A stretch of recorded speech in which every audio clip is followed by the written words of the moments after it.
স্বাগত জানাচ্ছি pulse of পলিটিক্সে আমার আজকের আয়োজনে। কয়েকটি বিষয় নিয়ে কথা বলবো।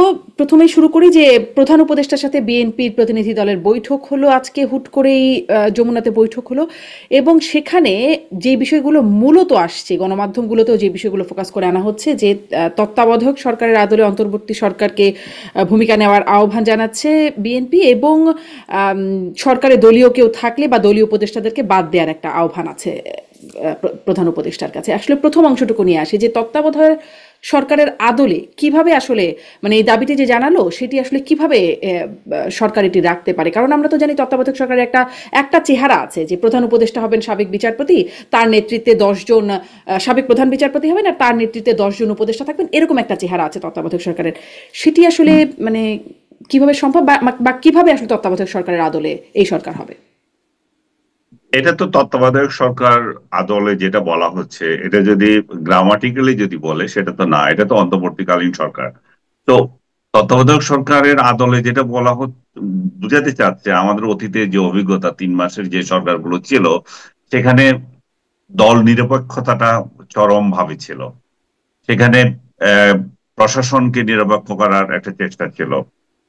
যারা নির্বাচনী দায়িত্বগুলো পালন করেছে, ইলেকশন কমিশনের ইয়ে ইয়ে ছিল, এবং যাদেরকে তত্ত্বাবধায়ক সরকারের ছিলেন, উপদেষ্টা ছিলেন যারা, তাদের নিরপেক্ষতা তো মানে প্রশ্নাতীত ছিল। তা এই এই প্রেক্ষিতে বর্তমানে যেটা আছে, এখানে তো আর সে অবস্থা নাই। কিন্তু বর্তমানে যেই সরকার ব্যবস্থা আছে, সেটা সেটাকে সেটার যে নজির নাই তাও তো না। 2008 সালে যে নির্বাচন হয়েছিল, হ্যাঁ, তো সেখানে কি ছিল? সেখানে তো তত্ত্বাবধায়ক সরকার ব্যবস্থা ছিল না, সেটা তো ইন্টেরিয়াম গভর্নমেন্টই করেছে, তাই না? মইনুদ্দিন ফখরুদ্দিন সরকার করে নাই। তো সেটা তো 2 বছর ছিল। তো হুম। সেরকম এখনো তো তাই আছে, এখন তো 1.5 বছর মনে করেন থাকবে। এখনো তো সেই সরকারই আছে, তাহলে নতুন কিছু না এটা। এবং এইখানে ওনারা যেটা চাচ্ছে, যে নতুন আরেকটা সরকার চাচ্ছেন না, ওনারা চাচ্ছেন যে যাদের বিরুদ্ধে অভিযোগ আছে যে দল নিরপেক্ষতা মানে ক্ষুণ্ণ হয়ে পড়েছেন যারা, তাদেরকে যাতে দূরে রাখা হয়।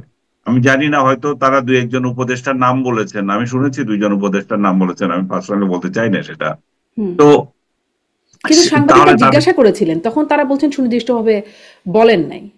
মানে সাংবাদিকরা তো জিজ্ঞাসা করেছিলেন না আচ্ছা কেন? যাই হোক, তার ওনারা যে যে 2 জনকে টার্গেট করেছেন আর কি, একজন ভদ্রমহিলা আর একজন পুরুষ, 2 জনকে ওনারা দিয়েছেন। আপনি হয়তো ভাবছেন যে ওই ওই ছাত্র উপদেষ্টাদের কথা না, ছাত্র উপদেষ্টাদের কথা ওনারা আমার মনে হয় নাই বলেছে আজকে।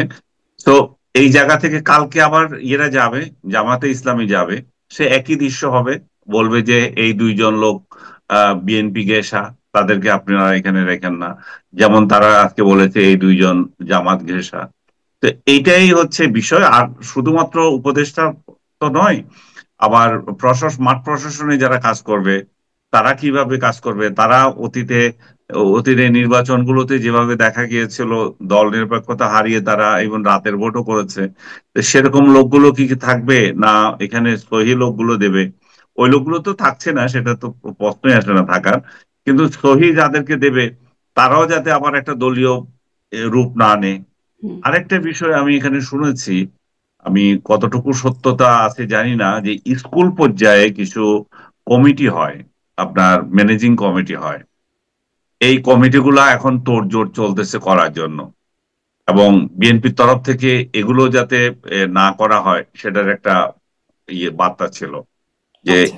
এই স্কুল কমিটিগুলো মাধ্যমেও কিন্তু অনেক সময় আহ ভোট প্রভাবিত করার বা কেন্দ্র প্রভাবিত করার একটা প্রচেষ্টা থাকতে পারে। হয়তো এই উদ্দেশ্য নিয়ে বলেছে, না অন্য কোন উদ্দেশ্য নিয়ে আমি জানি না। কারণ তাহলে এটা আনিস আলমগীর একটু আরেকটু স্পষ্ট হই, কারণ একটা জায়গায় আপনি বলছিলেন আমি হয়তো ভাবতে পারি, আসলে এরকম ভাবতেই পারি এবং সবাই আসলে এটা স্বাভাবিকভাবে ভাবতে পারে, কারণ আগেও আসিফ মাহমুদ, মাহফুজ আলম আর হচ্ছে নিরাপত্তা উপদেষ্টা খলিলুর রহমান, তিনজনকে নিয়ে বিএনপি আপত্তি জানিয়েছিল।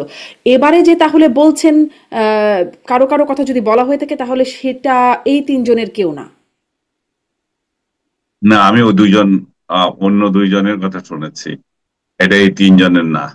আচ্ছা। আর সেটি আপনি কি এখন আপনি যাদের নাম, স্পষ্ট না বলে প্রকাশ করছেন না, মানে আপনি নিশ্চিত না? না যেহেতু এটা অফিসিয়াল না, আমি কেন বলবো?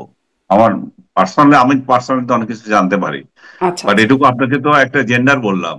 হুম হুম, হ্যাঁ, এতটুকু অন্তত বলেছেন, একজন নারী এবং একজন পুরুষ।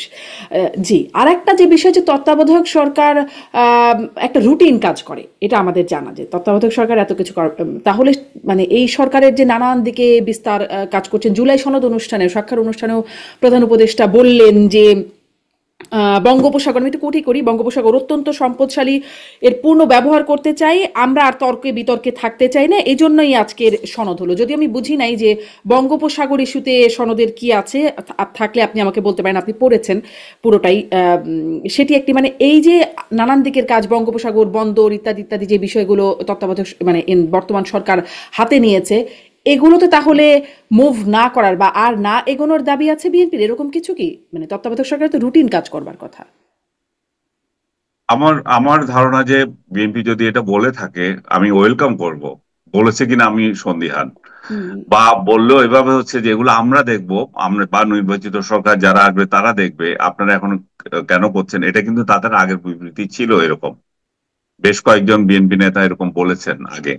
কিন্তু তত্ত্বাবধায়ক সরকার কেন এত তোড়জোড় করে এগুলো করতে চাচ্ছে, সেটাই তো জনগণের প্রশ্ন। কারণ 2 দিন পরেই যখন একটা নির্বাচিত সরকার আসবে, তার হাতে কিছু দায়িত্ব দিয়ে যান। আপনারা কেন সবগুলো করতে হবে? আপনার এগুলা তো নির্বাচনের সঙ্গে জড়িত বিষয় না। এগুলো তো সংস্কার বিষয় না। এগুলো তো রাষ্ট্রের অতি গুরুত্বপূর্ণ বিষয়। রাষ্ট্রের অত্যন্ত গুরুত্বপূর্ণ ইনস্টলেশন গুলো, জায়গাগুলো, আপনি বিমানবন্দর, সমুদ্র বন্দর, এই জাতীয় জায়গাগুলো যখন আপনি বিদেশিদের হাতে তুলে দেন, সেখানে তো জনমত কি আছে, জন জনতার রায় আছে কিনা, সেটা তো বিষয়। আপনি একটা অনির্বাচিত সরকার, আপনি কেন এত বড় বড় ডিসিশন নেবেন যেটা সার্বভৌমত্বের সঙ্গে জড়িত, সার্বভৌমত্ব হুমকির সম্মুখীন হতে পারে? সেগুলো তো নেওয়ার অধিকার একমাত্র রাখে জনতার রায় নির্বাচিত সরকার, সেটা যেই হোক। তো এই জায়গায় আমি মনে হয় যে, আমার নিজের তরফ থেকে আমি মনে করি যে তত্ত্বাবধায়ক সরকার যদি, বা সরি, ইন্টেরিয়াম গভর্নমেন্ট যদি এইদিকে আগায়, তাহলে সেটা সেটা খুব ভালো জিনিস হবে না।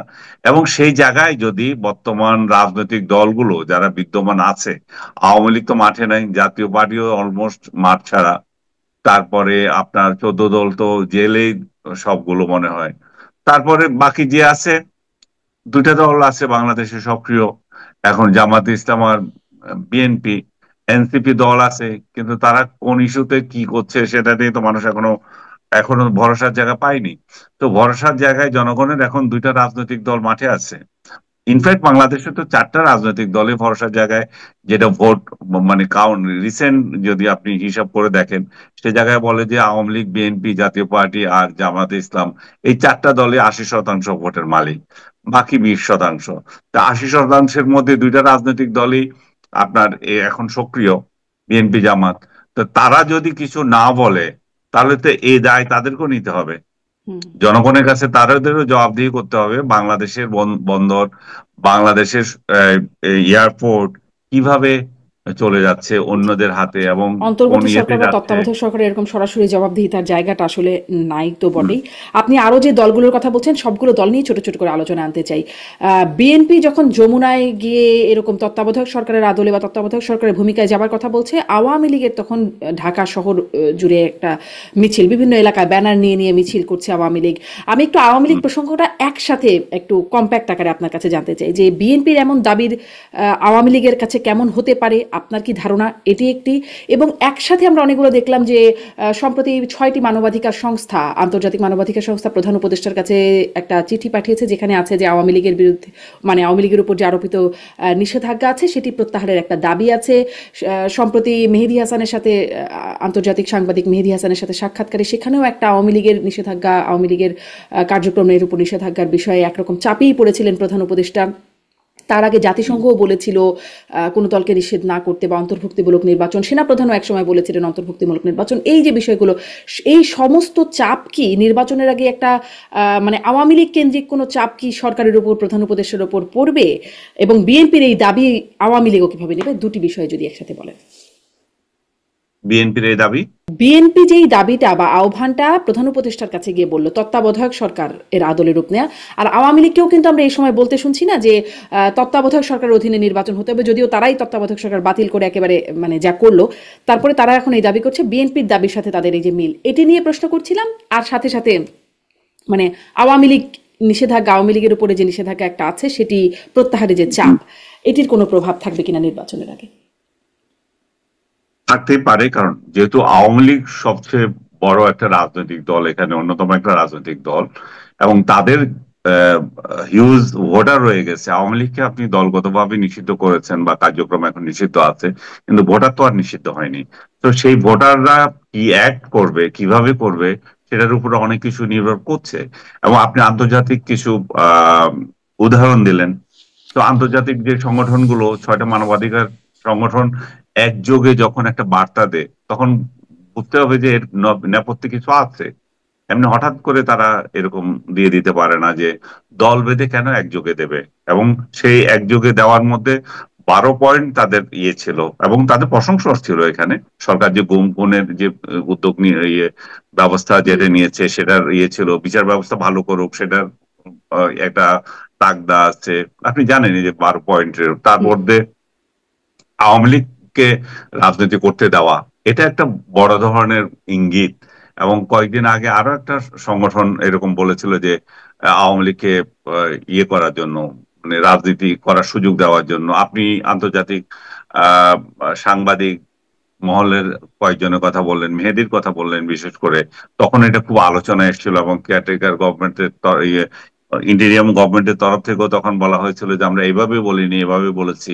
একটা বিতর্ক তৈরি হয়েছিল যখন বললো যে আওয়ামী লীগকে তো আমরা নিশ্চিত করিনি, হুম। তারা আহ, বৈধ যে কোনো সময় রাজনৈতিক দল। আসতেই পারে নির্বাচনে। তো সব, এবং জাতিসংঘের কথা বললেন, সব দিক থেকে। এবং পার্শ্ববর্তী দেশ ভারত অবশ্যই তারা চায় যে একটা, বারবার বলছে তারা এখানে একটা ইনক্লুসিভ ইলেকশন চায় তারা।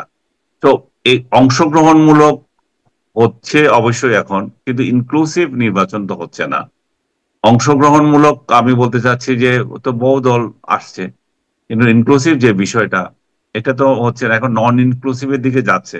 এখন নন ইনক্লুসিভ আওয়ামী লীগ কতটা নিবে, সেটা তাদের আগামী দিনগুলোতে বুঝে যাবে। আপনি আজকে উদাহরণ দিলেন যেটা, যে 35টি জায়গায় তারা ঢাকা শহরে বিক্ষোভ করেছে, হুম। ঝটিকা করেছে, এগুলো অনেকটা লুকিয়ে করা। এগুলো যে তারা যে একের প্রকাশ্যে কোনো কিছু করছে তা না। এগুলো হঠাৎ করে আসে, ঝটিকা সফর, ঝটিকা মিছিল, ঝটিকা চলে গেল, এরকম। কিন্তু যেটাই হোক, সেই ঝটিকাও যদি করা হয় 35টা জায়গা থেকে, সেটাও কিন্তু ইনসিগনিফিকেন্ট বিষয়। এটা এটা এটা এটা নয়। এটা এটা এটা হচ্ছে যে, মানে সেই, যেটা আমি বলতে চাচ্ছিলাম, যে সেটাও কিন্তু একেবারে আহ মানে আপনি ফেলে দিতে পারেন না হুম। ইলেকশনের আগে। যে ইলেকশনের আগে আগে আরো কি হবে সেটাও আমরা জানি না। কিন্তু আমরা নাগরিক হিসাবে যেটা আগেও বলেছি, আমরা চাচ্ছি যে এমন একটা নির্বাচন, ফেব্রুয়ারি যে নির্বাচনটা হবে, সেটা যদি ইনক্লুসিভ হয় তাহলে ভালো। আর নন ইনক্লুসিভ যদি উনি করতে করতে চান, সেই জায়গায়ও যদি শান্তিপূর্ণভাবে করতে পারেন, ভালো। এবং সবচেয়ে ভালো হয় যে রাজনৈতিক দলগুলো সবার সাথে সমঝোতা করা। এর মধ্যে আমি যদি মনে করি যে আওয়ামী লীগের সাথেও যদি কোনো সমঝোতা করার দরকার হয়, করতে পারে। যে নির্বাচনটা যাতে শান্তিপূর্ণ হয়, এখানে যাতে একটা নির্বাচিত সরকার প্রতিষ্ঠিত হয়, এবং আওয়ামী লীগ নিজেও এটা ডিসিশন নিতে পারে যে যে তারা কি ইলেকশন করতে দেবে কি দেবে না। আমি মনে করি যে তাদের ইলেকশন করতে দেওয়া উচিত, কারণ একটা নির্বাচিত সরকার যদি দেশে আসে, ইলেকশন করতে না বর্তমান দেওয়ার মতো সক্ষমতা কি আওয়ামী লীগ রাখে এখন? আমি মনে করি যে যখন একটা রাজনৈতিক দল চোরাগুপ্ত অবস্থায় চলে যায়, যখন আপনি তাকে প্রকাশ্য রাজনীতি করতে দিচ্ছেন না, এবং তার যে হাজার হাজার সমর্থক এই দেশে রয়ে গেছে, তো তারা তো অবশ্যই সেটা করতে পারে। পারে না সেটা কিভাবে বলেন? নাশকতা করার মতো অবস্থা তো যে কোনো সময় করতে পারে। এবং নাশকতা যে 2-4টা হচ্ছে, সেটা থেকে সরকার প্রিভেন্ট করার মতো কি খুব একটা সক্ষমতা দেখিয়েছে? আমরা তো দেখি নাই যে সরকার খুব একটা দেখেছে।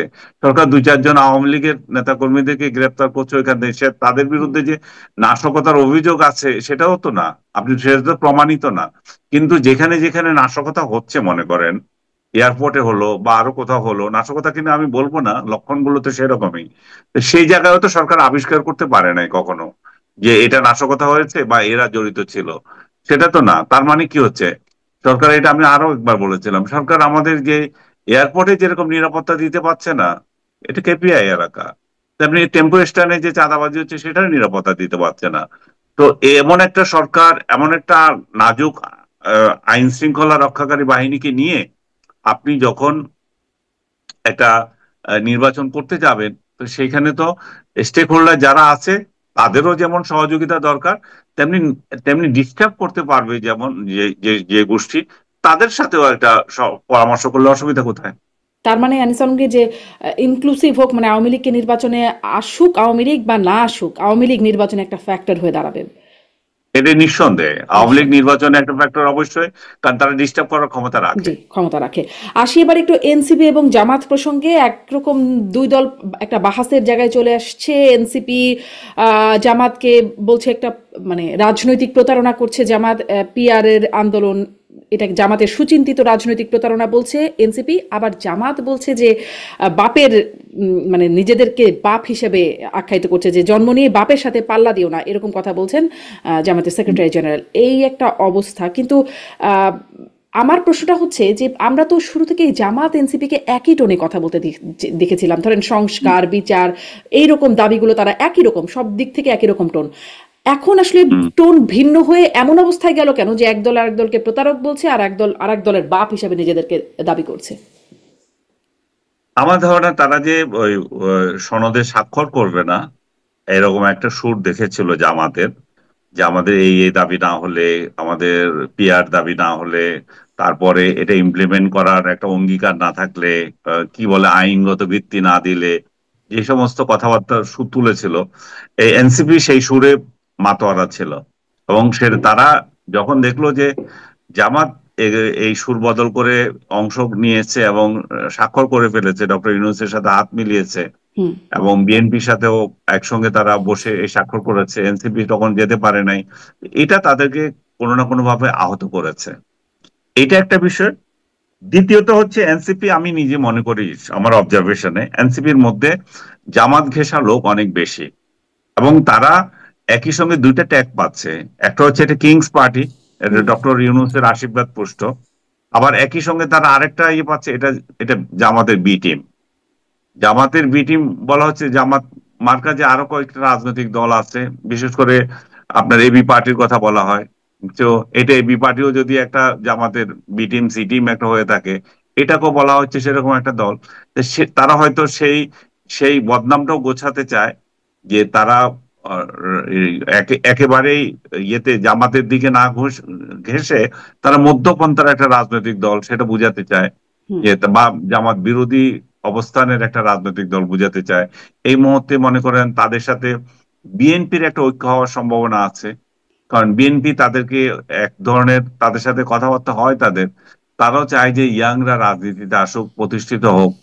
তো বিএনপি যখন কয়েকটা সিট ছেড়ে দেওয়ার যখন অঙ্গীকার করবে, তখন বিএনপিও তো চাইবে বিনিময়ে কিছু, যে তোমরা যে জামাতের সাথে নাই সেটা আমাদের দেখাও। হুম। আদারওয়াইজ আমরা মনে করো 10টা সিট দিলাম বা 5টা সিট দিলাম, সেগুলো তো আবার জামাতি কতগুলোকে দিয়ে তোমরা নমিনেশন দিয়ে দিবে, ওরা আবার জামাতে জয়েন করে ফেলবে, এরকম তো হতে পারে। হুম। তো তার আমরা মানে আমাদের বিএনপির সিটগুলো, সাথে যাওয়ার একটা লক্ষণ হতে পারে এটা? হতে পারে, কারণ আচ্ছা। তারা তো বিএনপির সাথে যেতে পারে, সেটা যে বিএনপি তো অস্বীকার করছে না। হুম। বিএনপির নেতা তারেক রহমান তার বিবিসি ইন্টারভিউ তো বলেছে যে আমরা ইয়াংদের সাথে ইয়ে করে আমরা এটা ইয়ে উড়িয়ে দিচ্ছি না, তাদের সাথেও আমাদের জোট করার যে সম্ভাবনা আছে। এবং বিএনপি তাদের এই পেজটা ইউজ করতে চায়, তারা তারা যেহেতু জুলাই আন্দোলন, জুলাই বিপ্লব যেটাই বলি আমরা, অভ্যুত্থান, তারা তো অভ্যুত্থানের নায়ক ছিল, এবং এই নায়কগুলো তো এই দলে আছে। তো তারা যদি সেটা ব্যবহার করতে চায়, তাহলে তাদেরকে নিয়ে আসলো, হুম। যে তারা আমাদের সঙ্গেই আছে, ইয়াং ফোর্স আমাদের সঙ্গে আছে, বিএনপির পক্ষে এটা দেখানো সহজ হবে। কিন্তু মাঠ পর্যায়ে যে অবস্থা, বিএনপি সেটা উপলব্ধি করে কিনা জানি না, কারণ এনসিপি কয়টা ভোট পাবে এটা কিন্তু ভীষণ সন্দেহের ব্যাপার। এবং তাদের ভোট, তাদেরকে তাদেরকে সিট ছেড়ে দিলেও তারা ওই সিটে জয়ী হয়ে আসতে পারবে, এটা আরো বড় সন্দেহের ব্যাপার, কারণ এখন তার ধানের শীষ মার্কা নিয়ে তারা হুম। নির্বাচন করতে পারবে না, তাদের তো নিজস্ব মার্কা নিয়ে নির্বাচন করতে হবে। আর বিএনপির মতো একটা রাজনৈতিক দল, এত বৃহৎ একটা রাজনৈতিক দল, তাদের কত কর্মী কত জায়গায় বিদ্রোহী প্রার্থী হয়ে যাবে, তো সেখানে আপনি যদি এনসিপির কোন একটা মার্কায় আপনি দাঁড়ালেন, এনসিপির মার্কা আজকে কি জানি একটা দিয়েছে, তো সেরকম একটা মার্কায় যদি আপনি দাঁড়ান আর ওইখানে ধানের শীষ নাই, তো আরেকজন স্বতন্ত্র হয়েও তো জয় হয়ে চলে আসতে পারে। হুম, তো এনসিপি কে তো জোর করেও তারা জেতাতে পারবে না। কিন্তু তারা যদি সঙ্গে থাকে, একটা একটা ভালো সাইন দেখা যায়, দেখতে সুন্দর লাগে। আবার হুম, এটাও একটা কথা আছে যে এনসিপি যখন বিএনপির সঙ্গে আসবে, তখন এই সরকারের যে কিছু নেগেটিভ পারফরমেন্স যেগুলো হয়েছে, সে দায়ও কিন্তু বিএনপির ঘাড়ে তখন পড়বে। কারণ এই নেগেটিভ পারফরমেন্সের প্রধান হোতা হিসাবে দেখা হয় এনসিপি কে। এনসিপি এই সরকারকে ব্যর্থ করার ক্ষেত্রে কিছু কাজ করেছে, এরকম একটা অভিযোগ আছে। আবার সরকারের যে ব্যর্থতা, সেটাও আবার এনসিপির উপরে আসতেছে, ভাইস ভার্সা। কিন্তু হুম। এনসিপি যে এনসিপি কে যে একটা পজিটিভ ভাবে দেখবে, সেটা তো সরকার যদি পজিটিভ কাজ করতো, সেটার সেই হুম। ক্রেডিটটা তারা নিতে কিন্তু পারতো। এই তকমা থেকেই কি এনসিপি এখন বেরোচ্ছে? মানে আপনি বলছিলেন জামাতের টিম বা জামাতের গর্ভ থেকে এনসিপি হলো, এই যেই অভিযোগ মানে বাপ দাবি করছে জামাত, এখান থেকে আসলে বের হয়ে আসার একটা মধ্যম পন্থার একটা জায়গা তৈরি করার জায়গা থেকে এনসিপি হয়তো এটা করতে পারে। এনসিপি কি কিংস পার্টির তকমাও? আমরা বিভিন্ন সময় আলোচনায় এটি এসেছে যে এনসিপি কিংস পার্টি, আপনিও বলছিলেন আজকে সেইটার তকমা থেকেও বেরিয়ে আসছে কিনা। কারণ ধরেন জুলাই সনদে স্বাক্ষর করলো না তারা, এবং প্রধান উপদেষ্টা তাদেরকে ছাড়াই বললেন সমস্ত রাজনৈতিক নেতা, সমস্ত জাতি ঐক্যবদ্ধ হয়ে জুলাই সনদে স্বাক্ষর করছেন, মানে তাদেরকে ছাড়াই সমস্ত কাউন্টেড হয়ে গেল। কিংস পার্টি বা বিভিন্ন এখন যে সরকারের সাথে তাদের একটা দূরত্ব দেখা যাচ্ছে, কিংস পার্টির তকমা কি তারা থেকে মুক্ত হচ্ছে? এই ঘটনায় তো যদি তারা অনড় থাকে, তাহলে হইতেও পারে। তারা একদিকে জামাতের বি টিমও না, তারা কিংস পার্টিও না, তারা সহি এবং এই, মধ্যপন্থার একটা রাজনৈতিক দল। তারা নিজস্ব সত্তায় একটা রাজনৈতিক দল, সেটাও একটা প্রমাণের একটা সুযোগ থাকে। কিন্তু এবং তারা এটাও বলেছে, সই না করলেও তো হয়, সই না করলেও যে নির্বাচন পিছিয়ে থাকবে তা তো না। সইটা কি আসলে? সইটা তো এটা একটা সমঝোতা যে আমরা রাজনৈতিক দলগুলো অঙ্গীকার করছি যে আমরা যদি ক্ষমতায় যাই আমরা এই কাজগুলো করব। এটা তো আসলে নির্বাচনের সঙ্গেও যে সম্পর্কিত তা না, ফেব্রুয়ারি ইলেকশনের সাথে এর কোনো সম্পৃক্ততা নাই। সেটা আলাদা একটা অঙ্গীকারনামা। তো সেই জায়গায় এখনো সরকার তো 31 তারিখ পর্যন্ত তাদেরকে সময় দিয়ে রেখেছে। 31 তারিখের মধ্যে যদি হয় তাহলে ভালো, তাহলে সবাই আমাদের আমাদের কাছে ভালো লাগবে যে সব রাজনৈতিক দলগুলো, বিশেষ করে আওয়ামী লীগ ছাড়া বা 14 দল ছাড়া, জাতীয় পার্টি ছাড়া, যে কয়টা রাজনৈতিক দলকে ডেকেছিল আর কি, সে কয়টা রাজনৈতিক দল এখন ইয়ে করছে। যদিও সংখ্যার বিচারে আপনি যদি মনে করেন 52 কি 55টা একটা দল ছিল, সে 56টা জায়গায় ইলেকশন কমিশনের মানে তালিকা যেটা সর্বশেষ দেখা যায়। অনুযায়ী। হুম, হ্যাঁ।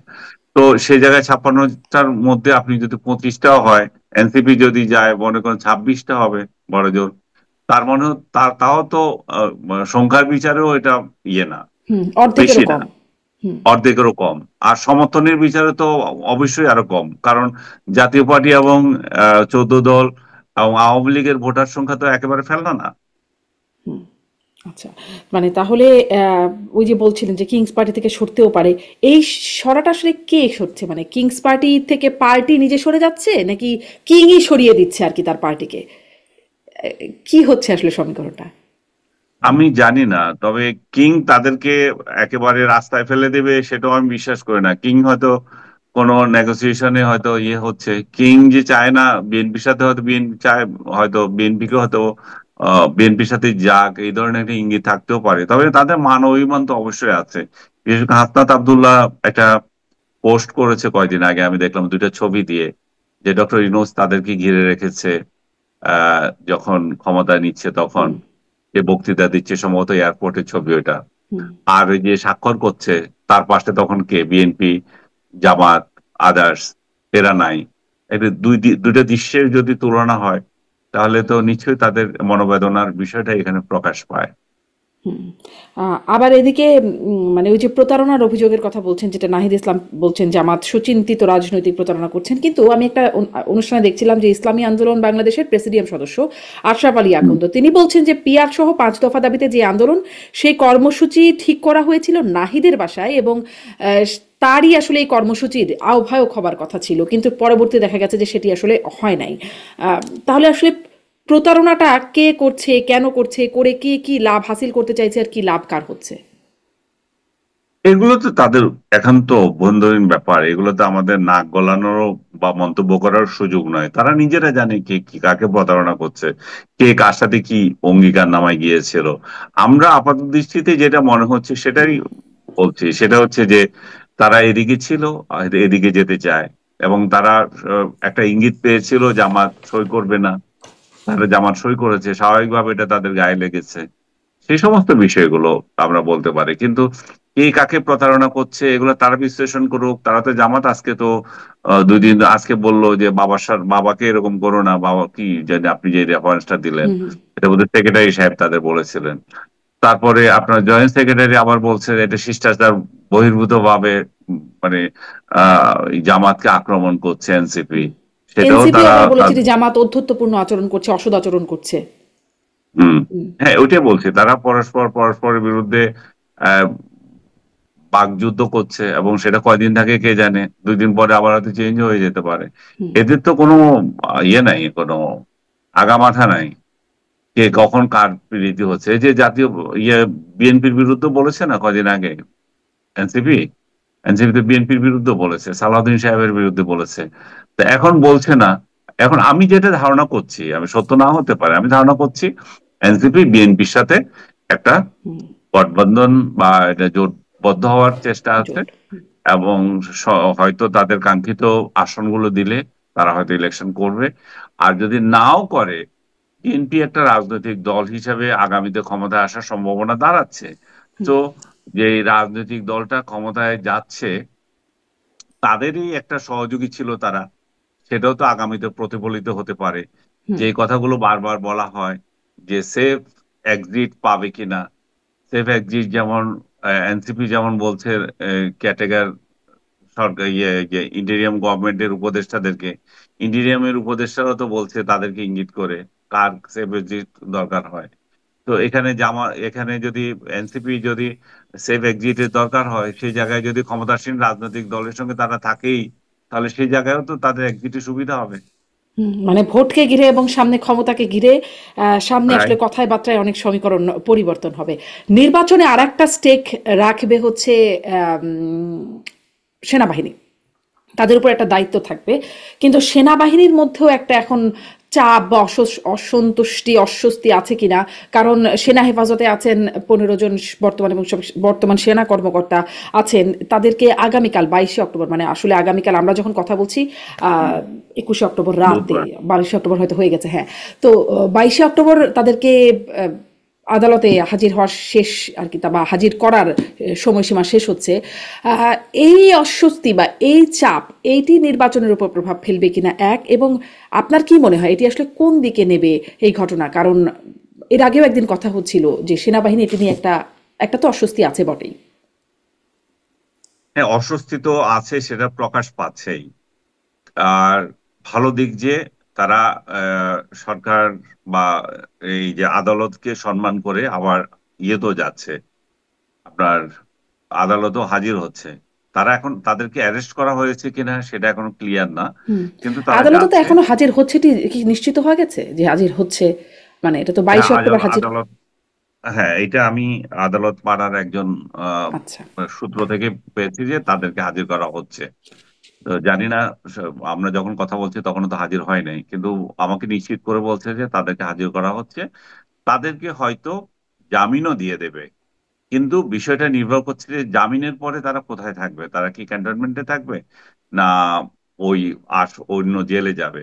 এখানে আরেকটা জিনিস বলি, যে তাদের যে সার্ভিং পার্সোনাল সবগুলোই, এবং আহ, তাদের ক্ষেত্রে যেটা হচ্ছে যে একই ঘটনা কিন্তু জিয়াউল হকের ব্যাপারও একইটাই। জিয়াও কিন্তু সার্ভিসে থাকা অবস্থায় তাকে গ্রেপ্তার করা হয়েছে। এখন আরেকটা তাদের মধ্য থেকেও হয়তো প্রশ্ন আসতে পারে, তাহলে দুই ধরনের ট্রিটমেন্ট দেওয়া হবে কেন? জিয়াউল হক যে আছে, জিয়াউল হক না জিয়াউর রহমান, না, যে আম, সাবেক ডিজিএফআই চিফ যিনি ছিলেন। হুম। না ডিজিএফআই চিফ না, ওই যে এমটিএসসি নাকি যে ইয়ে এনটিএমসি, ছিল, এনটিএমসি, হ্যাঁ, হ্যাঁ, হ্যাঁ। এমটিএসসি, জিয়াউল আহসান। হ্যাঁ জিয়াউল আহসান। তো জিয়াউল আহসানের কথা ওইখানে আসছে, তাহলে উনাকেও তো সার্ভিসে থাকা অবস্থায় গ্রেপ্তার করা হয়েছে, তো তাকে তো জেলে নেওয়া হয়েছিল। তাহলে উনাদের এই যে বাকি যাদেরকে এখন অভিযুক্ত করা হয়েছে তারাও কি জেলে যাবেন, না তারাও ইয়ে আবার সেনা হেফাজতে থাকবে? না সেনা হেফাজতে যদি তারা থেকে তাহলে জিয়াউল হক, জিয়াউল আহসান কেন নয়? এটাও একটা প্রশ্ন সাধারণ মানুষ করছে।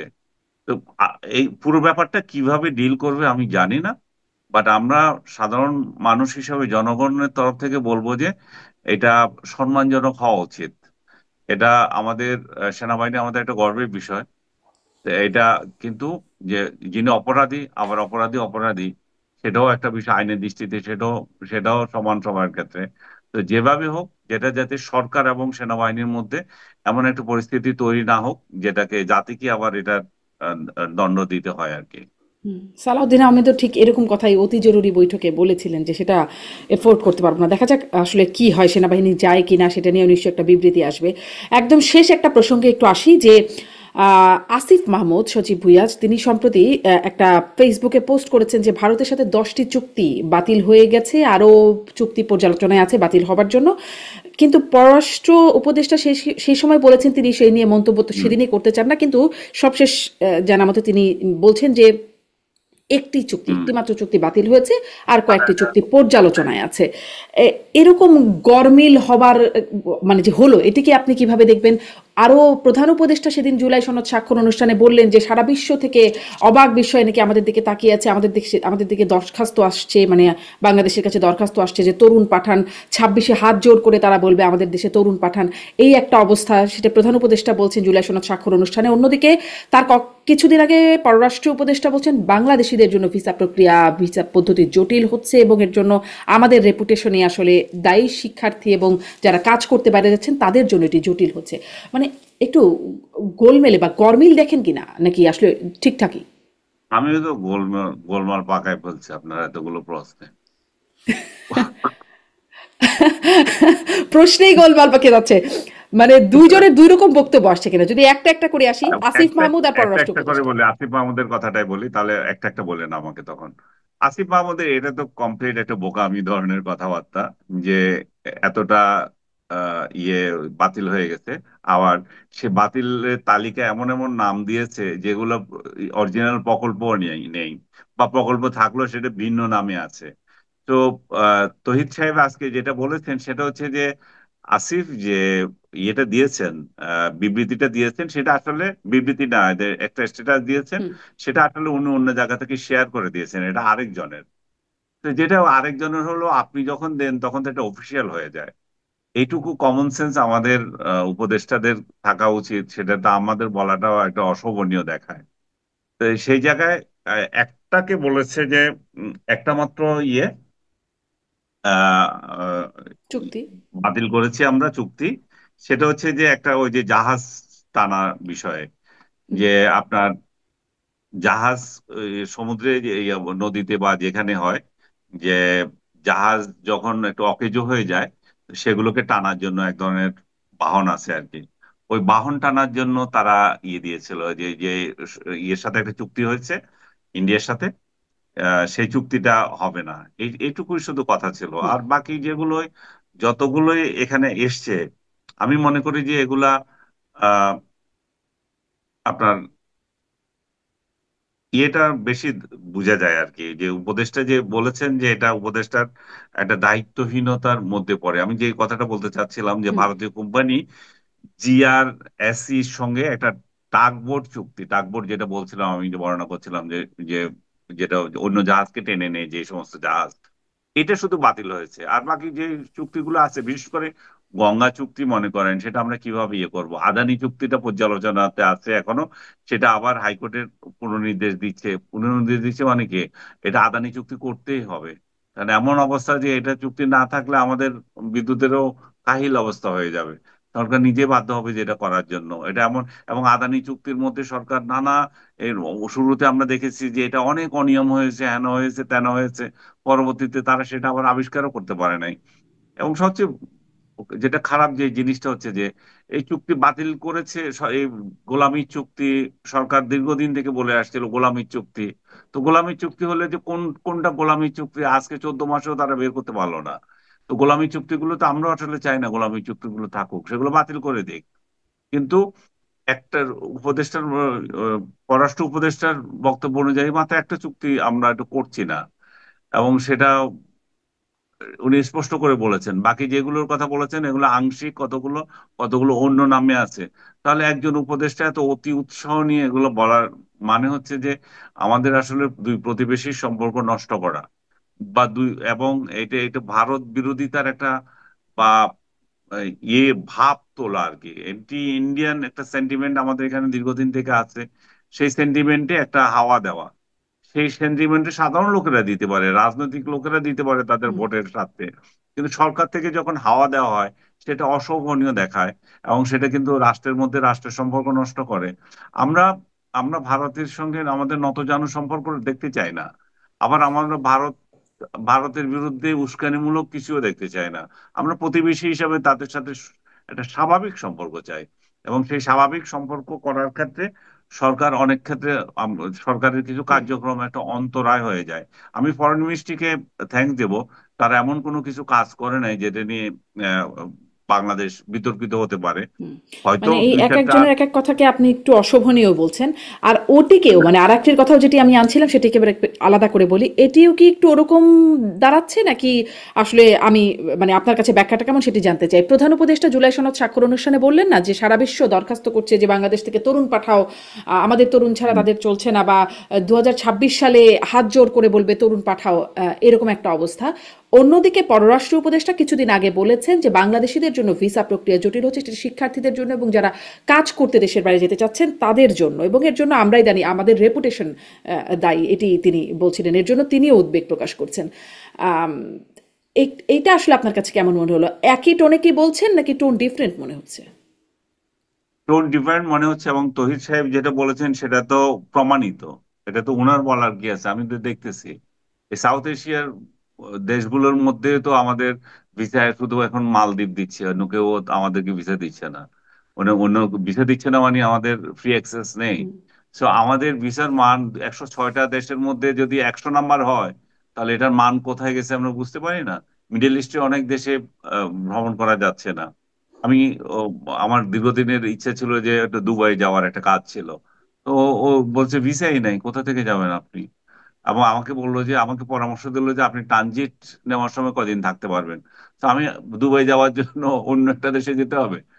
তো এরকম একটা পরিস্থিতি তৈরি হয়েছে। তো বাংলাদেশের ভিসার মান তো ঠিক নেই, এবং ডক্টর ইউনূস যদি দেখে থাকেন, উনি তো সবসময় স্বপ্ন দেখেন। অনেক স্বপ্ন উনি যেভাবে দেখেন, এটাও দেখেছেন যে আমাদের থেকে লোক আর হাত জোর করে আমাদের ইয়ে নিবে, বিশ্ব অবাক হয়ে যাবে। এই যে আমরা যে একটা চুক্তি করেছি, তো কই কোন বিশ্ব অবাক হয়ে গেল, মানে এমন একটা চুক্তি যে করেছি আমরা, সনদ ওই যে সই করেছি, এটা কি এমন হয়ে গেছে, এটা বিশ্ব তাকিয়ে থাকার মতো। যারা সনদ দিয়ে সই করেছেন তাদের এগুলো জাদুঘরে থাকবে। থাক জাদুঘরে, আমি জানি না ইতিহাসে এটা কোথায় স্থান পাবে, কিন্তু উনি এটা জাদুঘরে দিতে চাচ্ছেন। বাংলাদেশের ইতিহাসে কি এই ধরনের কোনো আহ, ইয়ে ইতিহাসে স্থান পাবে কিনা মানুষ তো সন্দেহ করে। এই জন্যই করে, আমরা এই কিছুক্ষণ আগে আলাপ করলাম যে কত পার্সেন্ট লোক এটার সঙ্গে ছিল। যেটা কত পার্সেন্ট লোক, যে যার সংখ্যাগরিষ্ঠ মানুষের মনের আকাঙ্ক্ষা পূরণ করে না, সেটা জাদুঘরে মানে কা- রেখেও কয়দিন রাখবে? মানুষ তো মানুষ তো ওইটাকে মানুষের হৃদয় থেকে তো চাইতে হবে যে আমরা এই জিনিসটা রাখবো, আমরা হৃদয়ে ধারণ করি। জাদুঘরে দেখিও কি, মানুষের হৃদয়ে তো থাকতে হবে সবার আগে, হৃদয়ে তো থাকবে না, জাদুঘর তো পরের বিষয়। মানে সেটা আসলে জাদুঘরেই চলে যাওয়ার মতো বিষয় মনে হয় হয়ে দাঁড়াবে। অনেক ধন্যবাদ আনিস আলমগীর, অনেক সময় কথা বললাম আপনার সাথে। অনেক ধন্যবাদ যুক্ত হবার জন্য। আশা করি সামনেও কথা হবে। ধন্যবাদ দর্শক এতক্ষণ সাথে থাকার জন্য।